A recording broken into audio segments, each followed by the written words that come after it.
welcome to Lumino. I'm Isabel, and today we're going to be going over the case of 17-year-old Tyler Hadley, who killed both his parents, stowed them away in their bedroom, and had a party that same day. 54-year-old Blake Hadley and 47-year-old Mary Jo Hadley had moved to Port St. Lucie, Florida, years ago to be closer to Blake's parents. Blake was about 6 feet, 300-pound man who held a job as a watch engineer at St. Lucie Nuclear Power Plant for 30 years, while Mary Jo was an elementary school teacher who was known to never give up hope on anybody, including those she didn't like much. Mary Jo suffered from depression and worried that her condition had been passed on to her son, Tyler Joseph Hadley, who was born on the 16th of December, 1993. For this reason, she gave Tyler several doses of human growth hormones at a much younger age, thinking this would help prevent him from getting bullied, as well as boosting his self-confidence. As Tyler grew older, he showed signs of depression and mental illness, which he ended up having to get counseling for, as well as help treating his eating disorder and low self-esteem. Tyler suffered from a major personality change the moment he entered high school. His classmates described him as having a bizarre personality, blurting out things in class, and once got witnessed randomly mooing loudly like a cow. Tyler started getting in trouble with the law, becoming a known drug taker and underage drinker. He even got in trouble for arson. Tyler and a couple of his friends dragged an abandoned couch into a River Park wildlife preserve, doused it in gasoline, and set it on fire. On the 10th of April, Tyler got charged with an aggravated battery after getting into a fight at a friend's house, and due to having a previous burglary conviction on his record, he had to spend a week at St. Lucie County Jail and then 2 weeks under house arrest. Mary Jo punished Tyler by taking away his phone privileges, which led him to having suicidal thoughts. On a Facebook message between Tyler and his friend Isadora Gacho, Tyler stated that he was considering suicide, to which Isadora replied asking why. Tyler responded, because I want to die, I guess. In another message exchanged with Isadora, Tyler confessed he drinks to excess to fill the emptiness he has inside, and that all his smiles were fake. About 2 weeks before the murder took place, Tyler had already begun looking distant when hanging out with friends. On one occasion when hanging out with his friend Marky Phillips, Tyler blurted out mid-conversation he wanted to kill his parents, followed by a big party with the body still inside the house, simply because no one had ever done that before. As the two boys continued to exchange messages, it became more apparent that Tyler had a troubled mind as well as a hatred building against his parents. On the 16th of July 2011, Tyler hid both his parents' phones before commencing with the heinous murders. He took 3 ecstasy tablets to gather enough courage to go through with his plan, and then stood behind his mother, who was on the family computer, for about 5 minutes, debating before finally bludgeoning her with a claw hammer he found in the garage. Mary Jo let out a scream and tried turning around to ask Tyler why. Blake rushed into the room after hearing the commotion and Mary Jo scream.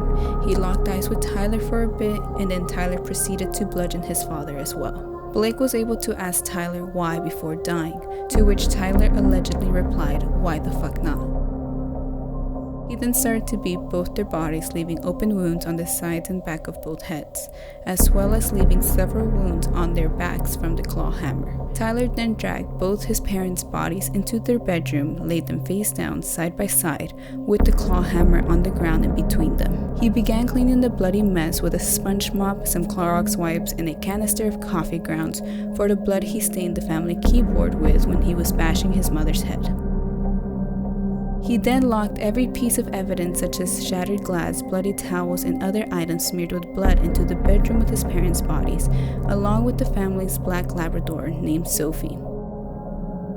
It took Tyler about 3 hours to complete his cleaning, much longer than he had anticipated it would. Once he was done showering, he looked at his reflection, thinking about what he had just done, and simply laughed.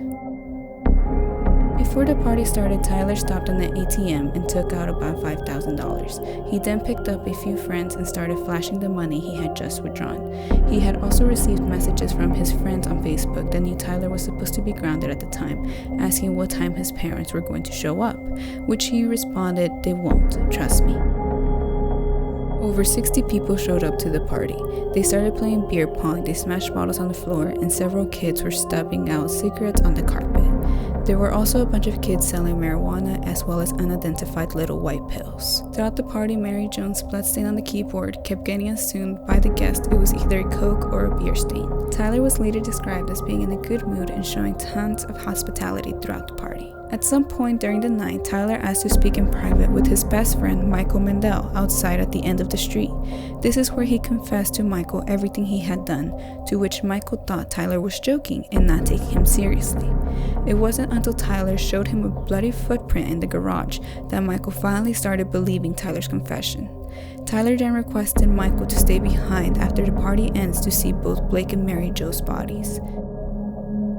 As the party continued, Tyler kept trying to prevent the party from getting too loud or distracted, forcing neighbors to call the police on them. Tyler kept his cool the whole party until one of the boys ran into the house holding a neighbor's mailbox over his head, which he was forced to convince to return since it was a felony and was trying to avoid getting the police called on as much as possible.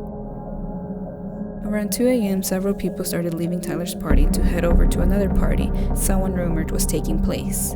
All the commotion that the trucks and cars caused getting off people's lawns was the last straw for Tyler's neighbor, Rianne Wallace, who ended up calling the Port St. Lucie Police Department.